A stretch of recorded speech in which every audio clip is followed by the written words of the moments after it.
परमेश्वर ऐसे लोगों को खड़ा कर रहा है जो आपके विरोध में खड़े होंगे। आपके जीवन में ऐसे लोगों को भेजेगा जो आपकी बुराई करेंगे, ऐसे लोगों को भेजेगा जो आप पर गुस्सा करेंगे। लेकिन वहां पर अगर आपने हाबिल को अपने अंदर ग्रहण कर लिया, आप कैसे बचेंगे?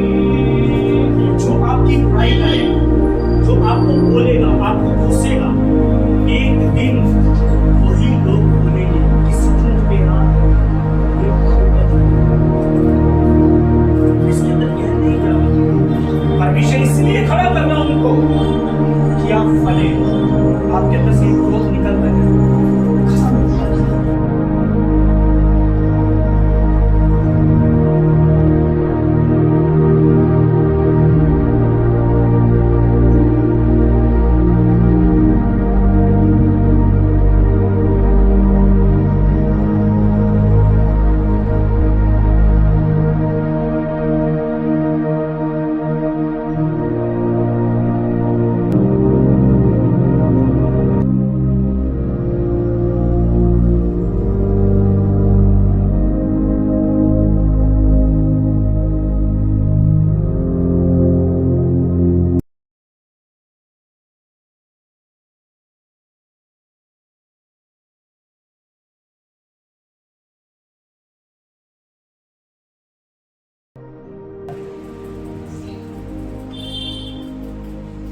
कुछ दिनों के पश्चात कैन यहोवा के पास भूमि की उपज में से कुछ भेंट ले आया और हाबिल भी अपने भेड़ बकरियों के कई एक पहलौठे बच्चे भेंट चढ़ाने ले आया। अब ध्यान से सुनिए, यहाँ पे बहुत खूबसूरत वचन बता रहा है।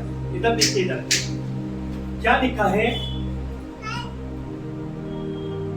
कुछ दिनों बाद कैन और हाबिल अपनी भेंट लेकर आ रहे हैं, है ना? कैन ने क्या करा? अपनी जो खेती बाड़ी करता था वो अपना दसवांश देने प्रभु को आ रहा है, अपनी भेंट लेकर प्रभु के पास आ रहा है। ध्यान से सुनिए, यहां पर आपको वचन से कुछ दिखेगा। कैन ने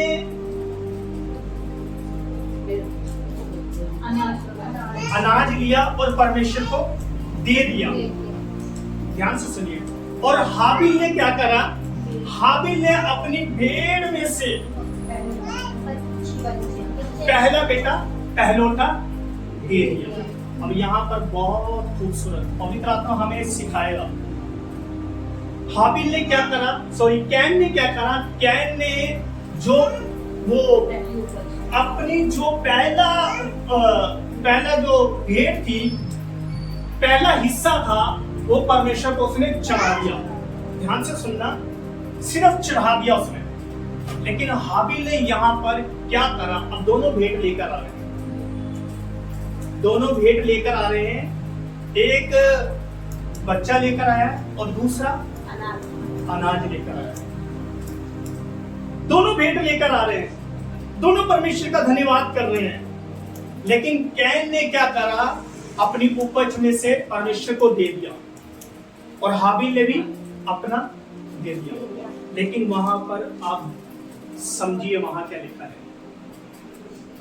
कैन ने कहा परमेश्वर को देना है, कोई बात नहीं, उठाकर उसने सीधा दे दिया, उसने चेक नहीं करा। अब ध्यान से सुनिए, हाबिल ने पहले क्या करा? हाबिल के पास बहुत भेड़े थी, लिखा है ना, बहुत भेड़े थी। और भेड़े जब उसने पूरा चेक करा, कौन सी अच्छी है, कौन सी खूबसूरत है, कटी ना हो, दिक्कत ना हो, बीमार ना हो, तब उसने परमेश्वर को दिया। अब ध्यान से सुनना, दो लोग हैं यहाँ पर। एक ने कहा परमेश्वर को देना है, कोई बात नहीं, आंख बंद करके दे दो, सड़ी है, गली है, बेकार है, पोलिया हुआ पड़ा है, ये हुआ पड़ा है, परमेश्वर को देना है, कोई दिक्कत नहीं है। और दूसरे ने क्या करा? सबसे पहले उसने देखा कि ये मेरी भेंट है ना, उसको चेक करा उसने, है ना, उसको देखा कि ये खूबसूरत है, अच्छी है, बीमार नहीं है, इसको दिक्कत नहीं है, इसको परेशानी नहीं है ना। उसने अपने मन में ठाना था कि मैं उत्तम भेंट दूं, अच्छा दूं उसको बेस्ट दूं। तब उसने परमेश्वर के आगे चढ़ाया, तब उसने चढ़ाया।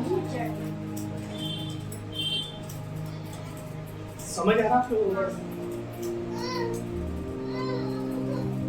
आज हम क्या करते हैं, ध्यान से सुनना।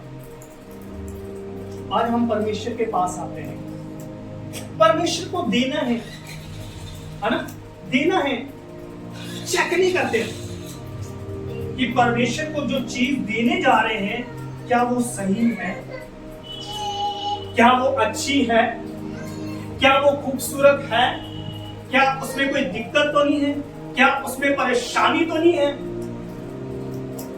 आज हमारे लोग इसीलिए बैकस्लाइड हो रहे हैं। जो हम खूबसूरत भेंट लेकर आ रहे हैं हम चेक नहीं करते।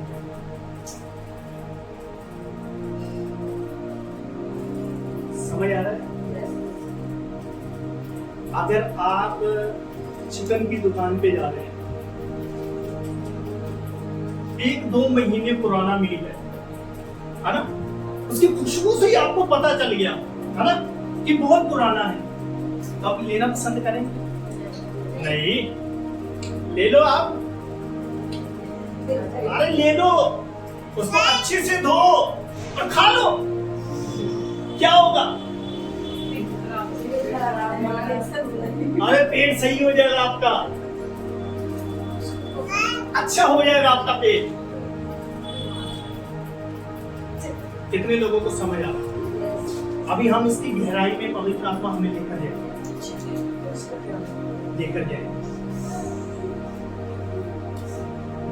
क्या है? ध्यान से सुनिए। जब कैन अपनी भेंट लेकर आया तो सबसे पहले उसने चेक नहीं करा भेंट को। ध्यान से सुनिए, उसने भेंट को चेक नहीं करा और उसने परमेश्वर को जाकर दे दिया अपना, उसने दे दिया। और देने के बाद ध्यान से सुनिए, जब उसने दिया तब परमेश्वर ने वहां पर लिखा है, परमेश्वर नाम नहीं लिखा, ध्यान से सुनना, जब उसने दिया परमेश्वर ने उसको ग्रहण नहीं किया। ध्यान से सुनिए, पहले उसने कैन को ग्रहण नहीं किया। ध्यान से सुनिए, यहाँ पर बहुत मिस्टेक करते हैं लोग। इधर देखिए, इधर आप वचन को समझिए, नहीं तो आपको कोई भी बहका देगा, कोई भी आपको डिस्करेज कर देगा, कोई भी इस वचन को लेकर आपको बहका देगा। इसलिए वचन पर ध्यान दीजिए। सबसे पहले जब वो भेंट लेकर आया उसने कैन को ग्रहण नहीं करा, यही तो लिखा है, पहले कैन को ग्रहण नहीं करा। जब कैन को ग्रहण नहीं करा उसने उसकी भेंट को भी ग्रहण नहीं करा। अब ध्यान से सुन लीजिए, लोग पता क्या कहते हैं, आप इंपॉर्टेंट नहीं है, आप जरूरी नहीं है, आपकी भेंट जरूरी है, आपका दशमांश जरूरी है। ध्यान से सुन लीजिए, आपका पैसा पहले जरूरी है, लेकिन वचन तो यहाँ कुछ और बता रहे हैं। उसको सबसे पहले आपकी जरूरत है, तभी तो लिखा है कैन को नहीं ग्रहण करा, उसकी भेंट को भी ग्रहण नहीं करा उसने। लेकिन आज हमारे मसीह लोग मिस्टेक कर देते हैं, वो कहते हैं प्रभु को पहले आप नहीं चाहिए, आपका दशमांश चाहिए, आपका पैसा चाहिए। यही तो लिखा है। उसने पहले कैन को ग्रहण नहीं करा, क्यों? वो भेंट तो लेकर आ रहा है, भेंट खूबसूरत भी होगी, अच्छी भी होगी, लेकिन उसके मन में कुछ चल रहा था, उसके मन में कुछ चल रहा था। समझ आ रहा आप लोगों को? उसके मन में कुछ चल रहा था, इसीलिए उसने कैन को रिजेक्ट कर दिया, कैन को हटा दिया उसने कहा मुझे तू नहीं चाहिए, अगर तू नहीं चाहिए तो मुझे तेरी भेंट भी नहीं चाहिए, मुझे तेरा पैसा भी नहीं चाहिए, मुझे पहले तेरी जिंदगी मुझे चाहिए। मुझे पहले तेरी जिंदगी चाहिए, मुझे पहले मनुष्य चाहिए। समझ आ रहा है? लेकिन आज कुछ और बदल चुका है। परमेश्वर पहले आपकी भेंट चाहता है ना? आपका पैसा चाहता है। लोग बोलते हैं, सुन लीजिए, अगर आपने ये चीज को नहीं समझा ना तो आपको कोई भी लूट के ले जाएगा। समझ आ रहा है? लूट के ले जाएगा और इसी में से सिखाएगा, इसी में से। अब ध्यान से सुनिए, भेंट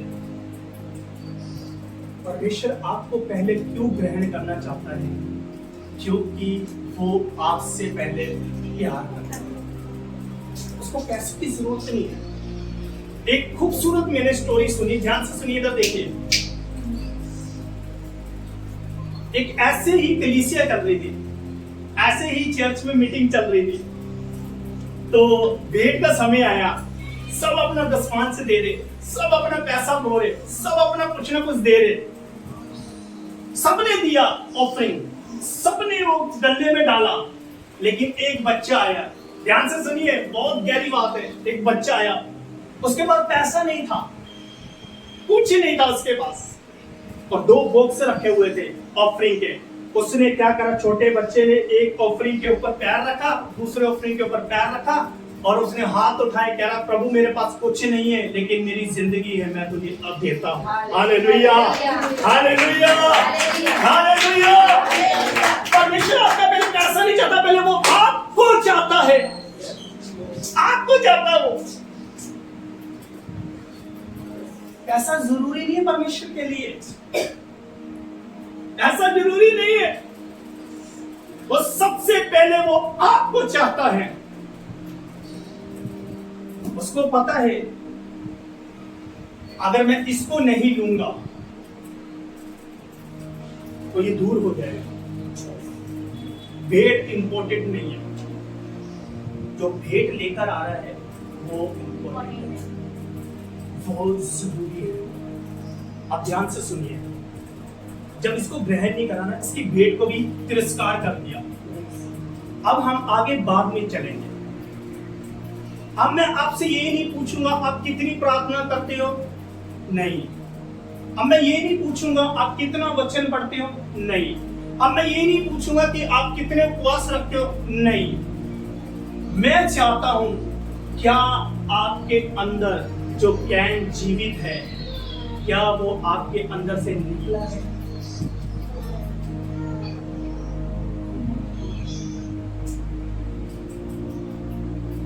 समझ आ रहा है? मैं ये पूछूंगा, क्या आपके अंदर से कैन निकला है? क्या आज भी आप कैन के स्थान पे,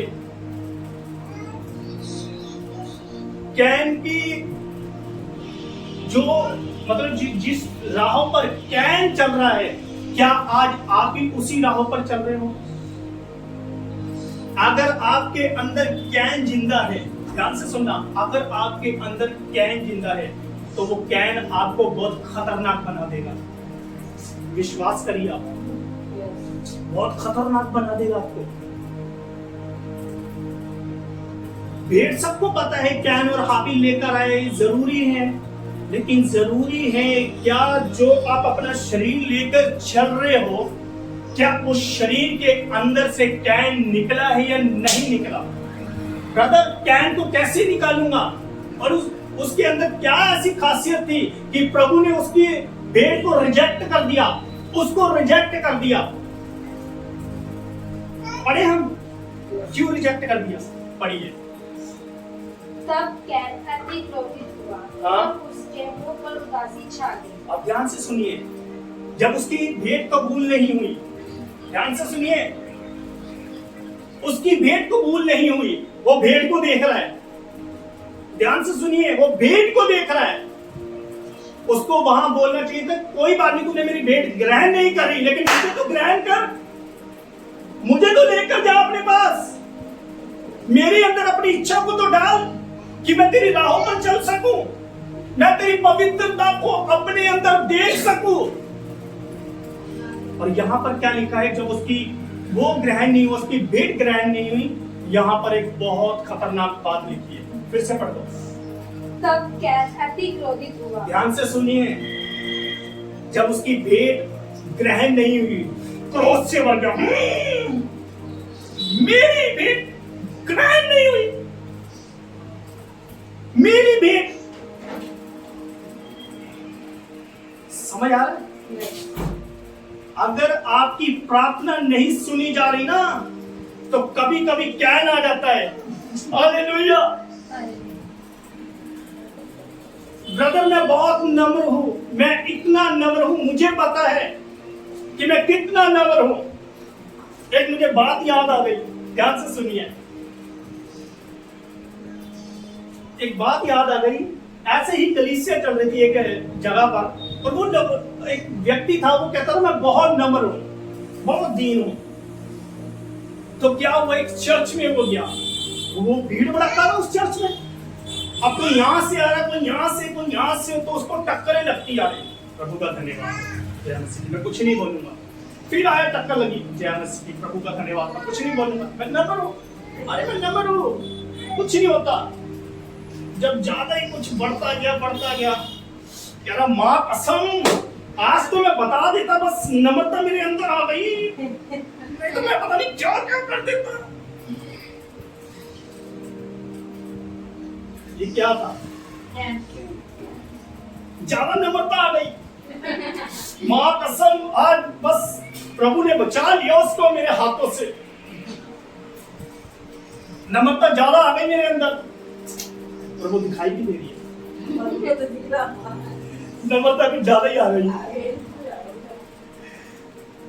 ध्यान से सुनिए, अगर एक व्यक्ति को आपने चेक करना ना, ये नम्र है या नहीं है, उसको भीड़ भड़के में लेकर जाओ। इससे बेस्ट आइडिया कहीं नहीं मिलेगा। भीड़ भड़के में लेकर जाओ। जो कहता है ना मैं बहुत नम्र हूं, अच्छा भाई नम्र होगा, चला मेरे साथ चल भीड़ भड़के में। तब देखना यहां पर हाबिल बना हुआ है ना, ज्ञान बन जाएगा। समझ आ रहा है? यहां पर तो हम बहुत नम्र बन जाते हैं, घर पे जाते हैं, अच्छा तूने मेरे को ऐसे बोला, तेरे को मैं बताती हूँ, तेरे को मैं बताता हूँ, नम्रता मैं दिखाता हूँ, नम्रता क्या होती है। और जब मुंह खुलता है घर जाकर या भीड़ भड़के में, शेर सो रहा था अंदर, जब भीड़ भड़का देखा शेर जाग गया। जंगल में शेर सो रहा, तो ये मत सोचो कि जंगल खाली है, अरे निकलना बाकी है। जब वो निकलेगा क्या होगा? आवाज आएगी।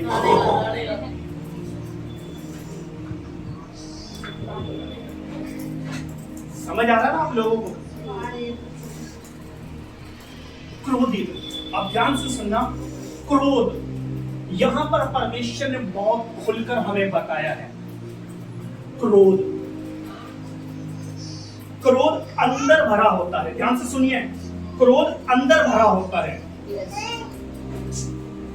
जब क्रोध अंदर आता है ना, तो परमेश्वर बता रहा है उदासी बाहर आती है। यही तो लिखा है ना? जब उसकी भेंट कबूल नहीं हुई, क्या लिखा है? तब कैन अति क्रोधित हुआ। अति क्रोधित हुआ। क्रोध उसके चेहरे से दिख रहा था, इसलिए परमेश्वर ने कहा तेरे चेहरे पर क्या लिखा है? उदासी छाई हुई है। आज हम कितना भी कह रहे हैं हम खुश है, हालेलुया, जय मसीह की, लेकिन फेस बता देगा, शक्ल पे 12:15 बजे हुए तेरे, उदासी दिख रही है। अगर बाहर हम गलत काम कर कर आए हैं ना, वो मन में चलता है और वो फेस पे दिखाई देगा। परमेश्वर का वचन बता रहा है। क्रोध,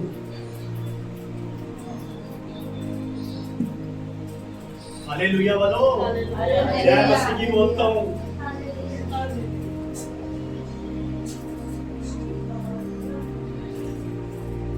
समझ आ रहा ना ब्रदर?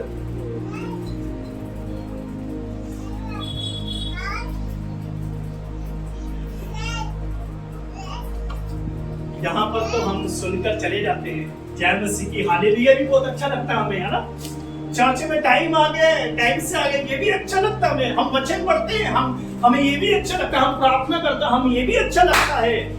लेकिन जब क्रोध आता है भाई, फिर मत पूछो कि वचन कहाँ गया, अब ये मत पूछो प्रार्थना कहाँ गई, है ना? वो कहते हैं बस तुम ही हो, मैं कहता बस क्रोध ही है जो अंदर के कैन को जगा देता है।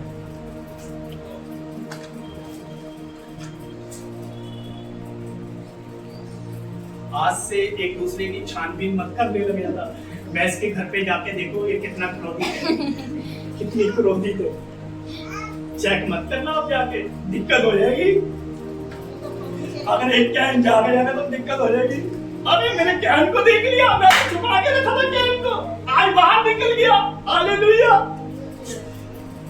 कैन है भाई साहब, कुछ भी कर सकता है। अब ध्यान से सुनिए, अब ध्यान से सुनिए। जब वो क्रोधित हुआ, आपको पता क्या हुआ? वो अपने भाई को लेकर गया, भाई को बोला भाई भाई सुनना क्या हुआ, अरे तू चलना मेरे साथ काम कर। तू क्या हुआ? अरे छुपन छुपाई खेलेंगे, आओ तुम मुझे ढूंढियो मैं छुपूंगा। अच्छा आज छुपन छुपाई खेलेंगे, चलो कोई बात नहीं, हम भी खेलने चलते हैं। जैसे ही वो गया, उसने पत्थर लिया,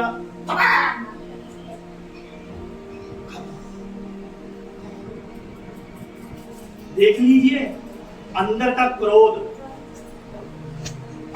क्रोध बाहर दिखाई दिया। इसलिए यीशु ने कहा है जो अंदर है वही मुंह पर है। इसको और खोले इसको, है ना? हम पढ़ेंगे मत्ती उसका 5:23, मत्ती उसका 5:23। अब इसमें और कुछ भी चीजें आपको दिखेगी। कैन से बच के रहना भाई, बहुत प्यार करेगा कैन दूसरों को। हाँ 5:23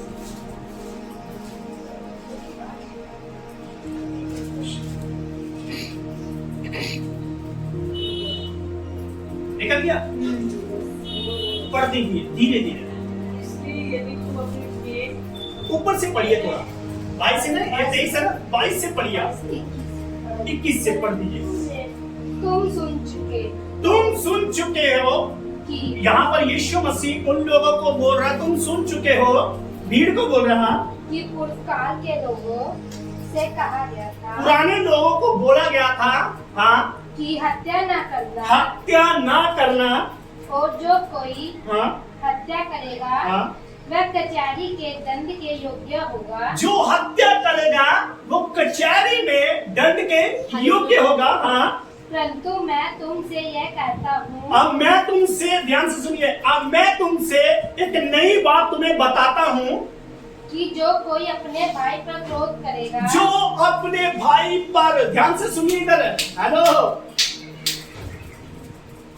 जो अपने भाई पर क्रोध करेगा वह कचहरी में दंड के योग्य वो होगा। कचहरी में दंड के योग्य होगा।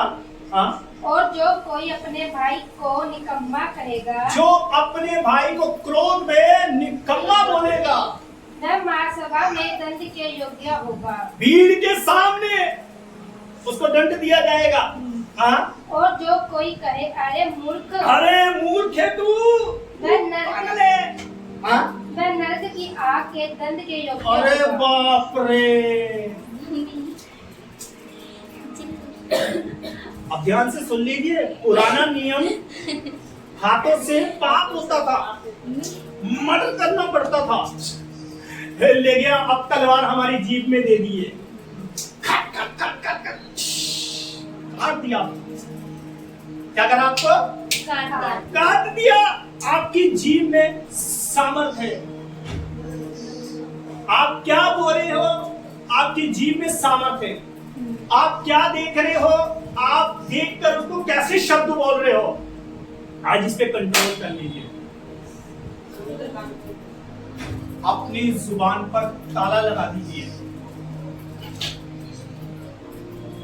और चाबी कहीं फेंक दीजिए। चाबी क्या है, जो ढूंढेगा ना स्वभाव भी वही आ जाएगा। सही कह रहा था ना? हम सब चीजों में अच्छे हैं ना, प्रार्थना करने में भी अच्छे, वचन पढ़ने में भी अच्छे, उपवास रखने में भी अच्छे, जय मसीह करने में भी अच्छे हैं, एक दूसरे से मिलने से भी हम अच्छे हैं। लेकिन जहां पर क्रोध की बात आती है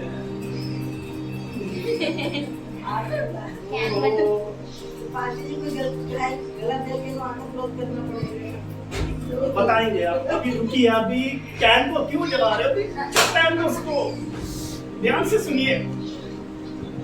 यहाँ पर आपकी कोई भी बुराई कर रहा है, ध्यान से सुनिए, आपकी कोई भी बुराई कर रहा है उसको बोलने दीजिए, ठीक है? आपको कोई भी कुछ बोल रहा है उसको बोलने दीजिए। क्यों? आप पाप के लिए, ध्यान से सुनना, अभी पाप नहीं, क्रोध के लिए आप मर चुके हैं। ध्यान से सुनिए, एग्जाम्पल के लिए अब मैं मर चुका हूं, ठीक है? मर चुका हूं, मरा नहीं, जिंदा हूं। एग्जाम्पल के लिए मैं मर चुका हूं और मैं मर चुका हूं, मैं अपनी कब्र पे रो सकता हूं, मैं मर गया, मेरी कब्र बना दी उन्होंने। नहीं, मैं रोऊंगा। कैसे? अरे मैं तो मरा हुआ, तो कैसे रोऊंगा? है ना? मैं तो क्रोध के लिए मरा हुआ, तो कैसे रहूंगा? जब आप मरे हुए हो क्रोध के लिए, तो आप रो सकते हो अपनी कब्र में? नहीं। तो कहां से कहन आ जाता है? उठकर कब्र से निकल कर आया, तेरे अंदर घुसना चाहता हूँ। क्यों?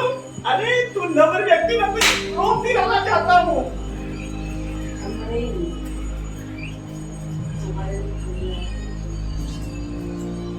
ध्यान से सुनना, हाबिल के लिए कैन खड़ा था, आपके लिए भी कोई खड़ा होगा, खड़ा होगा। बच के रहिए। क्यों खड़ा होगा?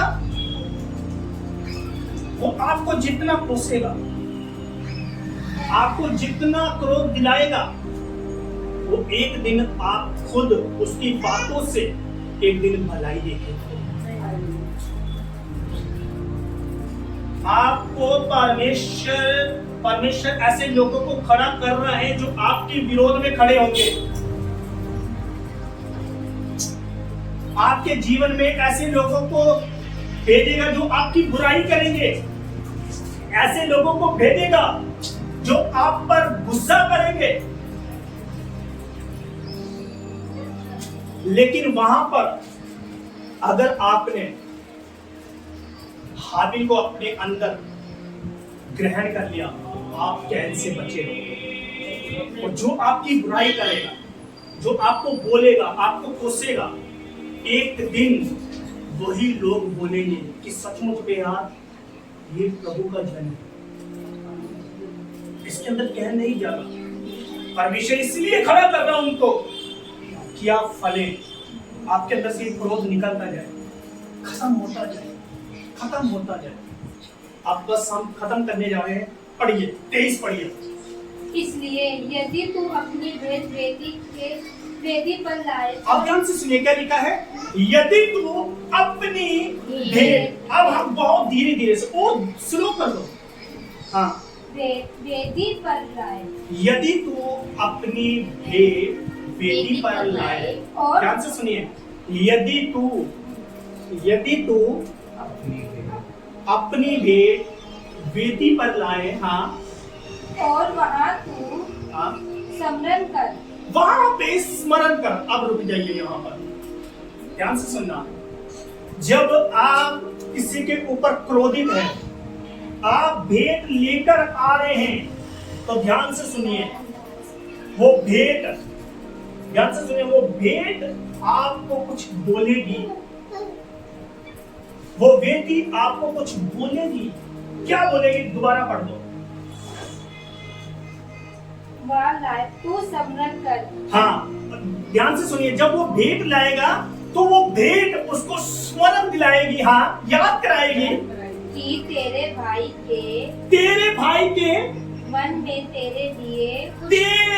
के मन में तेरे लिए कुछ विरोध है। भाई के मन में किसने डाल दिया? किसने डाल दिया?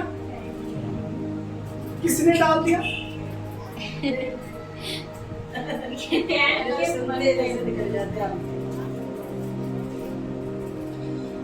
ध्यान से सुनिए, भेंट मैं लेकर आ रहा हूं, उससे पहले मैं अपने भाई से लड़ा, उसको क्रोध दिलाया मैंने और वो अंदर कुड़कुड़ा रहे हैं। अच्छा, मेरी बुराई करके गया, ये है, वो है, ऐसा है, वैसा है, तो मैं अपनी भेंट वेदी पर लेकर आ रहा हूं। मेरे भाई से मैं लड़कर आया हूं और मैं अच्छे से कह रहा हूं, धन्यवाद हो प्रभु जी, मैं भेंट लेकर आ रहा हूं, मेरी भेंट को ग्रहण करो। बेटा, वो तुझे भेंट तुझे समझा रही है, तेरी भेंट इंपॉर्टेंट नहीं है, तो इंपॉर्टेंट ये है जिससे तू लड़कर आया, उससे पहले क्षमा मांग, उससे पहले तू माफी मांग उससे। समझ आ रही है? उससे पहले क्षमा मांग।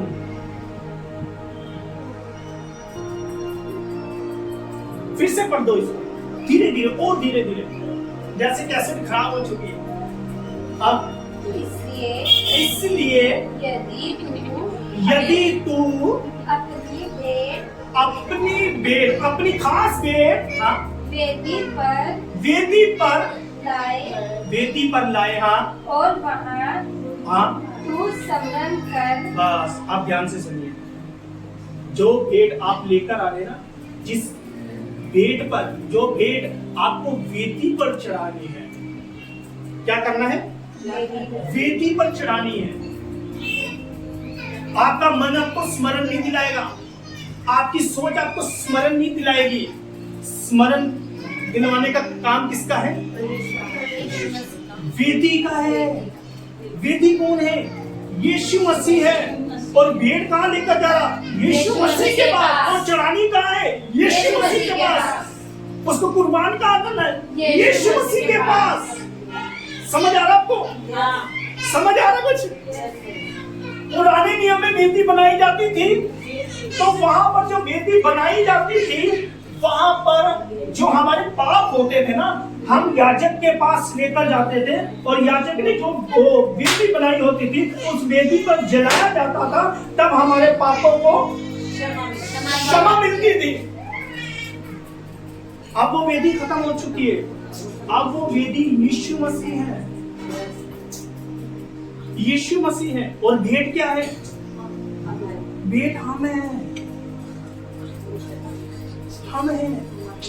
अगर आप कोई सी भी भेंट लेकर आ रहे हैं, आपका पैसा हो सकता है ना, आपकी कोई भी चीज हो सकती है जो आप चढ़ाने के लिए जा रहे हो। परमेश्वर कहेगा, बेटा तेरे इसको छोड़ देना, मैं खड़ा हूं, तेरी भेंट को कोई नहीं चुरा के लेकर जा सकता।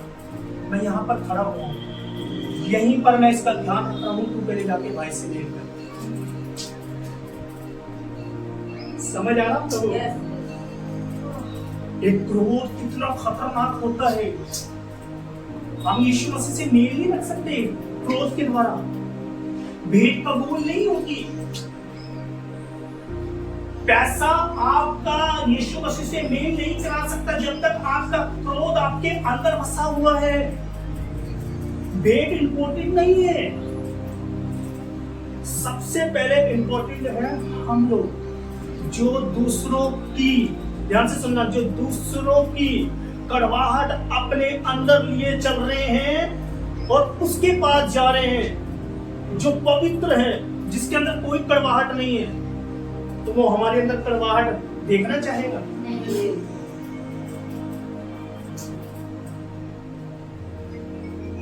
कितनी खतरनाक है ये गुस्सा कितना खतरनाक है, जो एक आदमी को मौत में लेकर चला गया, है ना? मर्डर कर दिया उसने हाथ से, लेकिन अब जुबान से मर्डर कर देते,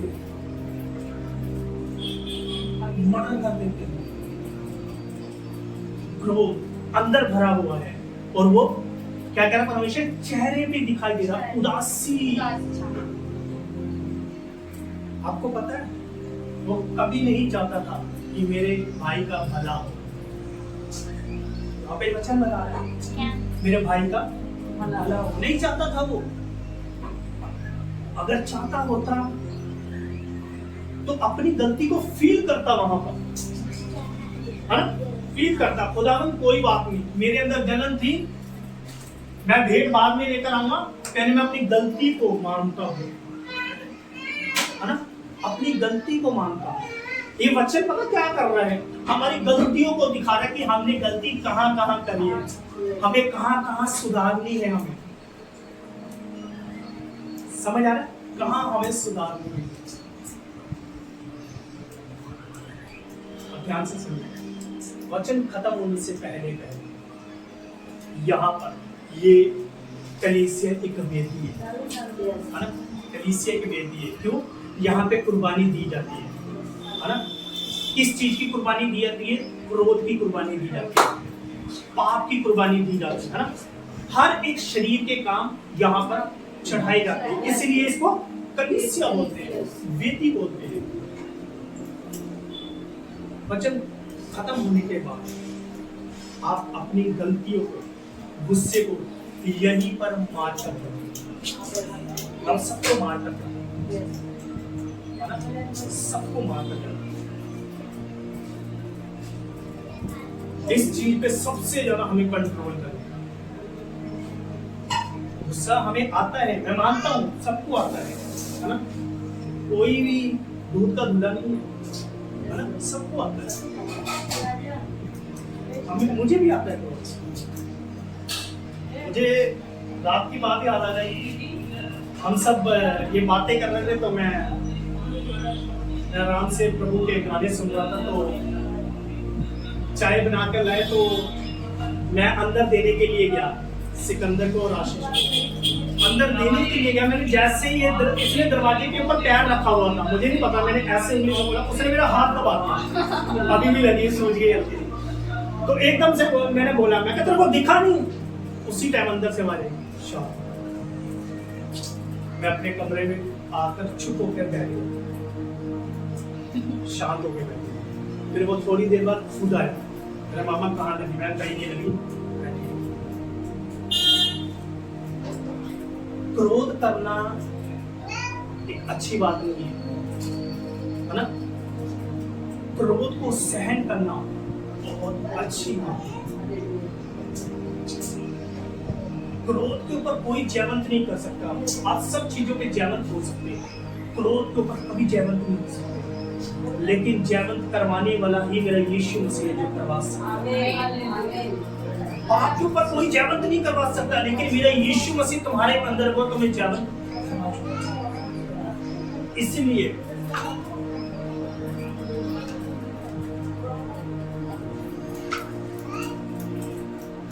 अगर भेंट लेकर आ रहे हैं, पहला आपके मन में क्रोध नहीं होना चाहिए। दूसरा, आपके जब क्रोध अंदर होता है, क्रोध का उद्देश्य हमें परमेश्वर ने दिखाया है, वो मुंह पे उदासी को दिखा। कोई आपको पढ़ पाए या ना पढ़ पाए, लेकिन आपके चेहरे को हर एक व्यक्ति पढ़ देता है ना। किसी को बाजू पे नहीं दिखाई देता कि तेरे को दिक्कत है ना, शरीर पे नहीं दिखाई देता दिक्कत है, लेकिन एक फेस ही है। तो गलत काम करते हैं ना अंदर से, तो वो बाहर दिखाई देता है। ये शीशा है हमारा, आईना है, जो हमें नहीं दिखेगा दूसरों को दिखाई देगा। अरे बुराई लेके चल रहा है, अरे क्रोध दिखाई दे रहा है तेरे फेस पे, उदासी दिखाई दे रही है। आज से पता क्या करना है? कैन का गला पकड़ना है, दबा देना, दबा दो उसको।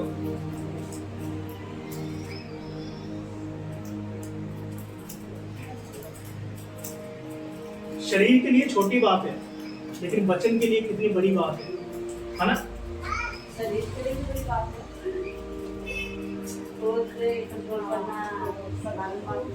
समझ ले आप।